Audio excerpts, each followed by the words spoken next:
Milliy tiklanish demokratik partiyasi fraksiyasi yig'ilishida transport sohasida davlat nazoratini takomillashtirishga doir qonun loyihasi ko'rib chiqildi. Mazkur qonun loyihasi bilan ma'muriy javobgarlik to'g'risidagi kodeksga turli yo'nalishdagi transport vositalarida yuk va yo'lovchilar tashish xavfsizligi talablarini buzish, haydovchilarning mehnat va dam olish rejimini nazorat qiluvchi nosoz qurilmadan taxografdan foydalanish, haydovchining mehnat va dam olish rejimini buzish uchun javobgarlik belgilanmoqda. Temir yo'l, avia, avtotransportda, daryo transportida xizmat ko'rsatishni demak oshirish, iste'molchilarni huquqini himoyalash va tashuvchilarning mas'uliyatini demak aniq belgilash bo'yicha huquqiy normalar bilan boyitilgan. Ma'muriy javobgarlik to'g'risidagi kodeksga, transport to'g'risidagi qonunga o'zgartirish kiritish orqali tashuvchilarni demak iste'molchilarning oldida, ya'ni yo'lovchilarning oldida mas'uliyatini oshiradi.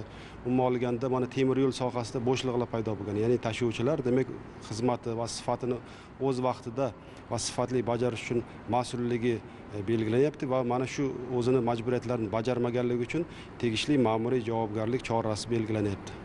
Munozaralar davomida deputatlar qonun loyihasining ahamiyati, ayni chog'da zaruratiga alohida e'tibor qaratib, unda nazarda tutilayotgan ayrim normalar bo'yicha bir qator savollarni o'rtaga tashlashdi. Qonun loyihasi ma'qullandi, boshqa masalalar ham ko'rib chiqildi.